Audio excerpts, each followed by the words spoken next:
भक्त बंधुओं, क्या आप रोज गाय को रोटी देते हैं? क्या आप हर सुबह भगवान का नाम लेते हैं, भजन करते हैं, कथाएं सुनते हैं और फिर भी आपको लगता है कि आपके जीवन में वह परिणाम नहीं आ रहे जिनकी आप सच्चे दिल से उम्मीद करते हैं? क्या कभी आपके मन में यह सवाल आया है कि मैं तो रोज पूजा करता हूँ, फिर भी मेरे घर में क्यों कष्ट क्यों है? क्या सच में भगवान मेरे साथ हैं या मैं अकेला हूँ? प्रिय भक्तों, ऐसे ही एक परीक्षा आज की इस पवित्र कथा में स्वयं भगवान ने ली है और इस कथा में छुपा संदेश आपके जीवन का अंधकार मिटाकर आपकी किस्मत को रोशन कर सकता है। लेकिन भक्त बंधुओं, गरुड़ पुराण में कहा गया है कि जो व्यक्ति कथा को बीच में छोड़ देता है वह सबसे बड़े पाप का भागी बनता है, क्योंकि अपूर्ण कथा अपूर्ण पुण्य बनकर ही फल देती है। इसलिए इस कथा को अंत तक सुनना और इसे अपने जीवन में उतारना, यही आपका सबसे बड़ा धर्म है। कथा सुनना केवल मनोरंजन नहीं, बल्कि यह एक महान पुण्य है, एक ऐसा पुण्य जो इंसान के दुखों को धो देता है और उसके जीवन में देवताओं की कृपा के द्वार खोल देता है।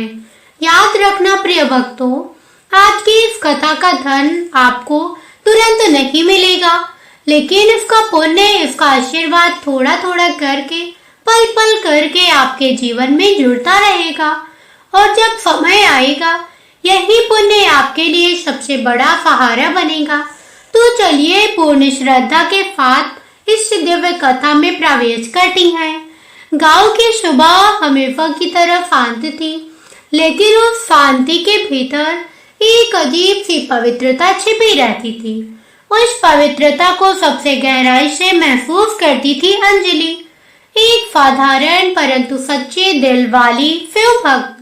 उसकी उम्र अधिक नहीं थी, पर उसके मन में एक परिपक्वता, एक शांत भाव और एक निस्वार्थ प्रेम था, जो शायद जन्मों की साधना से आया होगा।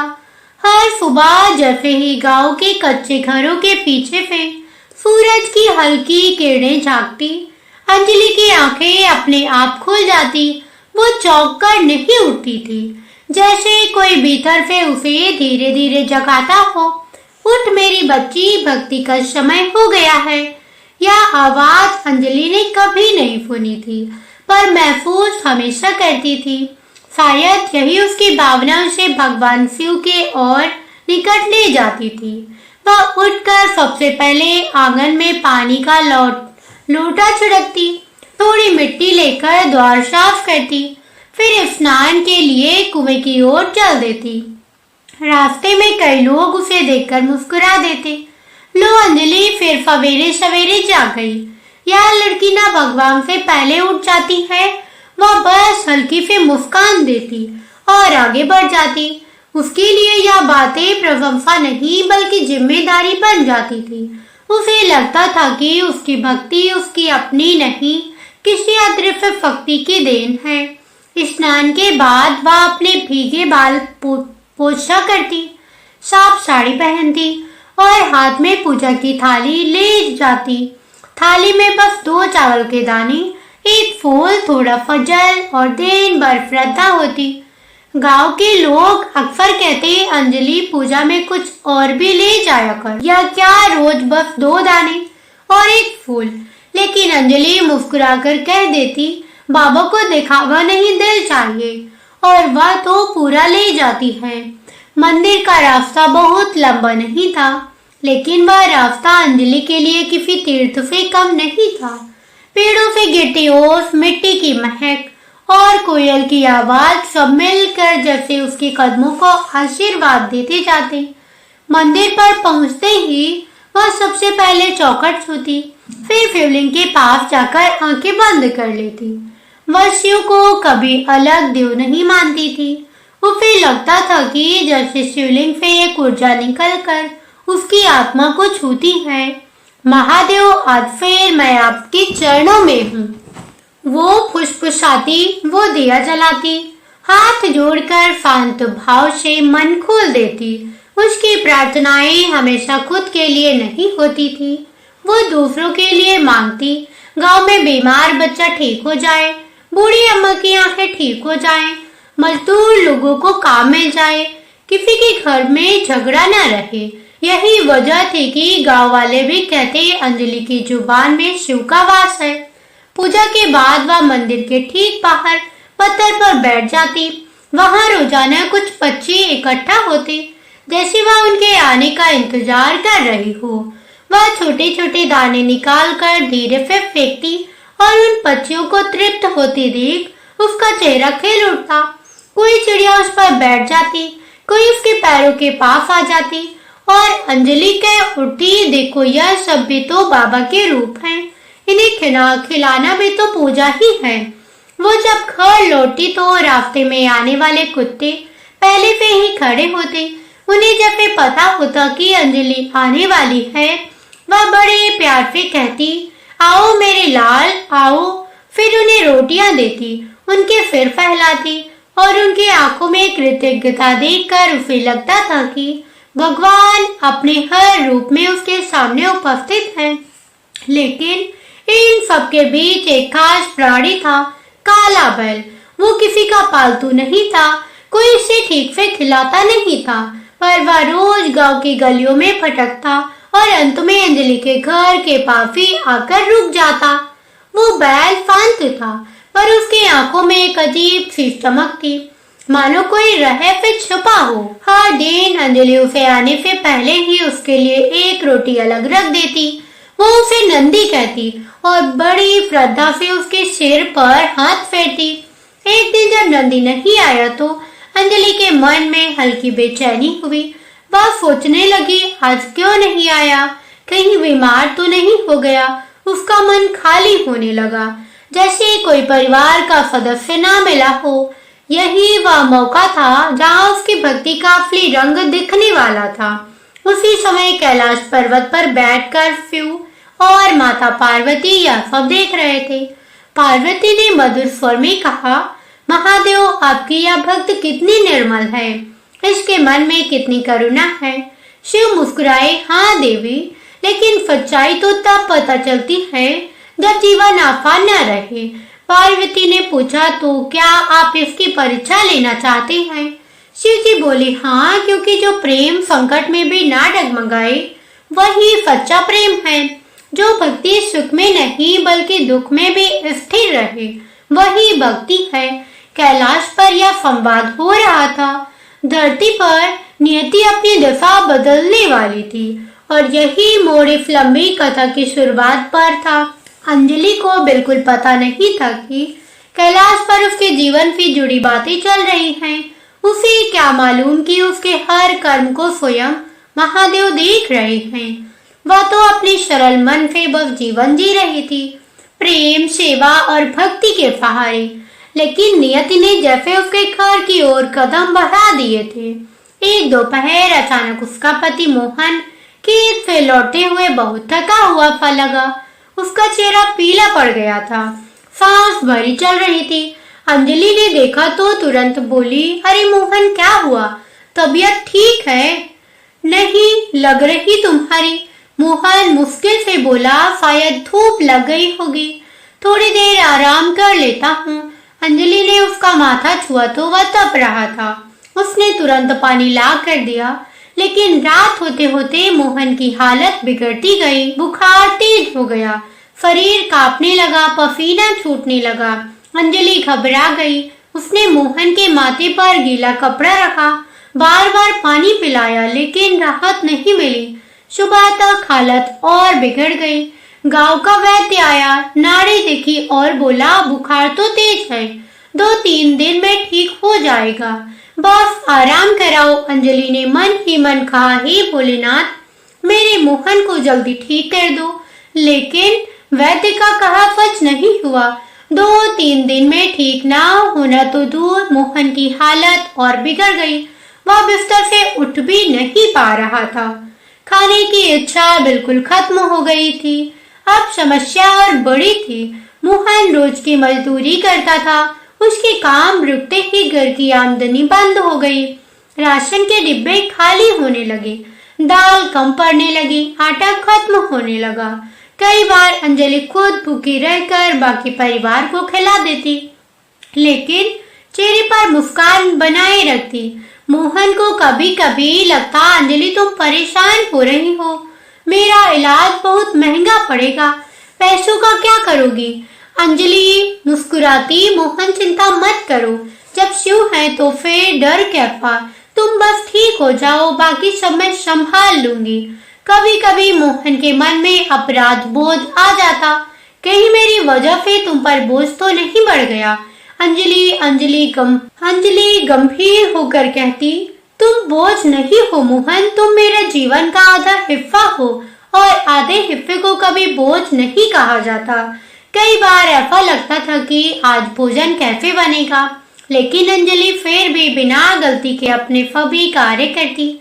सुबह शिव का नाम, मंदिर जाना, पक्षियों को दाना देना, कुत्ते को रोटी देना और नंदी के लिए अलग रोटी रखना, यह सब करते समय उसके माता पिता या पड़ोसी ताना देते, अरे अंजलि घर में राशन नहीं है और तू पक्षियों और कुत्तों को रोटी दे रही है, पहले अपने घर का देख। पर अंजलि का जवाब बहुत शांत होता, जिसकी किस्मत में आया होगा वो खाएगा, मैं तो सिर्फ हाथ बढ़ाने वाली हूँ, खिलाने वाला तो भगवान है। कई लोग हंसते, कई आलोचना करते, लेकिन वह निश्चल रहती। उधर कैलाश पर बैठे भगवान शिव उसके हर क्षण को ध्यान से देख रहे थे। पार्वती ने कहा, प्रभु देखिए इस पर कितनी समस्या आ गई है, फिर भी यह सबसे पहले दूसरों का पेट भरती है। शिव जी बोले, यही तो इसके हृदय की सुंदरता है देवी, यही सच्ची परीक्षा है। देखिए इसके चेहरे पर नाराजगी नहीं, दुख नहीं, बस विश्वास है। बस कुछ समय बीता और मोहन की बीमारी बढ़ने लगी। वैद्य ने दवाई बदल दी। रातें अंजलि के लिए बहुत कठिन हो गई। वह नींद त्याग कर मोहन के सिर पर हाथ फेरती रहती। कई बार मोहन बड़बड़ाता, मैं अब शायद बचूंगा नहीं। अंजलि का दिल टूट जाता, पर वह कभी इसे मोहन की आंखों में पड़ने नहीं देती। वह तुरंत उसका हाथ पकड़ लेती। ऐसी बातें मत करो, महादेव कभी अपने भक्त को यूं नहीं छोड़ते। तुम ठीक हो जाओगे मोहन, मैं यहाँ हूँ, मैं सब ठीक कर दूंगी। वह यह बात कहती थी, मोहन को पर खुद अंदर से डरती भी थी। अब घर में राशन इतना कम हो चुका था कि किसी दिन भोजन बनना, किसी दिन नहीं, लेकिन नंदी के लिए रोटी वह कभी कम नहीं करती। किसी दिन वह खुद सिर्फ पानी पीकर सो जाती, लेकिन नंदी की रोटी बिल्कुल वैसी ही रहती जैसे अच्छे दिनों में रहा करती थी। एक शाम मोहन ने उसे देखा कि वह खुद भूखी है, लेकिन फिर भी एक रोटी अलग रख रही है। मोहन ने पूछा, अंजलि तुम खुद भी भूखी हो, फिर यह रोटी किसके लिए? ये बात धीमे से बोली, नंदी के लिए। मोहन ने तकिए पर सिर टिकाते हुए कहा, इस साल में भी अंजलि कोई भगवान ऐसे परीक्षा क्यों लेता है? अंजलि ने मोहन के बाल फैलाते हुए कहा, भगवान परीक्षा नहीं लेते मोहन, वह बस तो देखते हैं कि इंसान मुश्किल में इंसान बना रहता है या नहीं। यह बात साधारण लगती थी, लेकिन शिव के हृदय को छू गई। उधर नंदी भी 2-3 दिन से कमजोर दिख रहा था। अंजलि उसे रोटी देती, वह धीरे धीरे खाता और उसे कृतज्ञता से उसे देखता रहता। पार्वती ने यादृप से देखकर शिव से कहा, प्रभु अब इस परीक्षा का अंत कीजिए, यह स्त्री बहुत पवित्र है, इसकी करुणा भी अपार है और भक्ति भी अटूट, अब इसे दुख देना उचित नहीं। भगवान शिव हल्के से मुस्कुराए, देवी जिसकी परीक्षा कठिन होती है उसकी कृपा भी अपार होती है। समय आ गया है इसे मेरे साथ आशीर्वाद देने का। कैलाश की शांति आकार लेने लगी थी। धरती पर एक दिव्य परिवर्तन उतरने वाला था और अंजलि उसे अभी अंदाजा भी नहीं लगा पा रही थी कि अगले ही दिन उसका जीवन हमेशा के लिए बदलने वाला है। अगली सुबह अंजलि ने जैसे ही अपनी आंखें खोली, उसे ऐसा लगा कि घर में कुछ अलग ही ऊर्जा है। सूरज की किरणें हल्की सी सुनहरी चमक के लिए कमरे में फैल रही थी। अंजलि ने उठकर अपने दैनिक कर्म शुरू किए, स्नान किया, मंदिर जाने के लिए तैयार हुई, लेकिन अंदर एक अजीब सा सन्नाटा और उम्मीद दोनों थी। जब उसने दरवाजा खोला तो वह दृश्य देखकर उसे विश्वास ही नहीं हुआ। वही काला बैल नंदी आज उसके शरीर में कुछ अलग ही तेज था। उसकी आंखों में प्रकाश, शरीर पर हल्की भस्म की झलक और मानो पूरी तरह दिव्य आत्मा उसमें उतर आई हो। अंजलि ने धीरे धीरे उसके पास रोटी रखी और हाथ फेंककर उसे प्यार से खाना खिलाया। नंदी के दिव्य रूप को देखकर अंजलि का मन अत्यंत प्रसन्न हुआ, लेकिन उसे समझ नहीं आया कि यह वास्तव में क्या है। उसे दिल में कहा, महादेव, यदि यह आपकी कृपा है तो कृपया मेरे मोहन को स्वस्थ कर दो। उसने नंदी की भस्म से हल्का सा तिलक अपने पति के माथे पर लगाया। जैसे ही वह स्पर्श हुआ, मोहन की आंखों में जीवन लौट आया। धीरे धीरे उसने सांसें लेना शुरू कर दिया। शरीर में ताकत महसूस हुई और चेहरे पर रंग लौट आया। मोहन ने हैरानी से कहा, अंजलि, यह कैसे हुआ? मैं ठीक होने लगा हूँ। यह तो किसी चमत्कार जैसा है। अंजलि ने फिर झुकाकर कहा, यह उनका नाम और उनके प्रति आपका विश्वास ही हमें यह जीवन दे सका। नंदी के माध्यम से भगवान ने हमें यह संदेश भेजा है। मोहन ने हाथ जोड़कर कहा, हे भोलेनाथ, मैं अपने जीवन में कभी भी आपका नाम नहीं भूलूंगा। अंजलि, तुम्हारी भक्ति और समर्पण ने मेरे जीवन को बचाया। दिन बीतते गए। मोहन धीरे धीरे पूरी तरह स्वस्थ हो गया। गांव के सेठ ने मोहन को अपने यहाँ काम पर रख लिया। अब घर की स्थिति आमदनी होने लगी। राशन, दाल, अनाज सब कुछ पर्याप्त था। अंजलि और मोहन दोनों फिर खुशहाल जीवन जीने लगे। अंजलि पहले से भी अधिक भक्ति भाव से भगवान शिव का नाम जपती, मंदिर जाती, पक्षियों को भोजन देती और नंदी के लिए हमेशा रोटी बनाती। मोहन भी अब घर लौटकर मंदिर में जाने लगा, शिव नाम का जाप करने लगा। कुछ महीने बाद गांव में यह खबर फैल गई कि नंदी अब नहीं आया। अंजलि के भीतर से अजीब सा खालीपन महसूस हुआ। उसने गांव वालों से पूछताछ की और पता चला कि नंदी ने मोक्ष प्राप्त कर लिया। अंजलि की आंखों में आंसू थे, लेकिन मन में एक शांति भी थी कि उसका प्रिय नंदी अब शिव के पास था। गांव वालों ने नंदी को सम्मान देने के लिए उसी स्थान पर छोटा शिव मंदिर बनाया जहां उसे दफनाया गया था। नंदी की मूर्ति भी वहां रखी गई ताकि आने वाले लोग याद रखें कि कभी यहाँ एक ऐसा प्राणी रहा जिसके रूप में भगवान शिव ने अपने भक्त को आशीर्वाद दिया। अंजलि ने यह समझ लिया था कि भगवान शिव हर जगह उपस्थित हैं, कभी मंदिर में, कभी नंदी के रूप में, कभी भूखे प्यासे जीवों के रूप में। जरूरत केवल सच्ची भक्ति, सेवा और प्रेम की है। मोहन ने अपनी पत्नी की भक्ति और करुणा को देखकर कहा, अंजलि, अब मैं समझ गया हूँ, भगवान केवल पूजा या जप से नहीं होते, वह तो देखना चाहते हैं कि इंसान कितनी निष्ठा, प्रेम और सेवा भाव से जीवन जीता है। अंजलि ने मुस्कुराकर कहा, हाँ मोहन, यही सच्चा धर्म है। आपकी सेवा, हमारी दया, हमारा विश्वास ही हमें शिव के करीब ले जाता है। धीरे धीरे गांव के लोग भी इस कथा को सुनकर प्रभावित हुए। उन्होंने समझ लिया कि भगवान की परीक्षा केवल उनके भक्त को मजबूत बनाने के लिए नहीं होती। कठिनाइयां, दुख, विपत्ति सब के पीछे एक सीख छुपी होती है। अब अंजलि का घर न केवल सुख समृद्धि से भरा था, बल्कि गांव में उसकी भक्ति और सेवा की मिसाल बन गई थी। बच्चे, बुजुर्ग और गांव के सभी लोग उसे मोहन को देखकर सीखते, सच्ची भक्ति और सेवा के साथ बिना जीवन में स्थायी सुख नहीं मिल सकता। अंजलि ने फिर प्रतिदिन शिव नाम की माला जपी।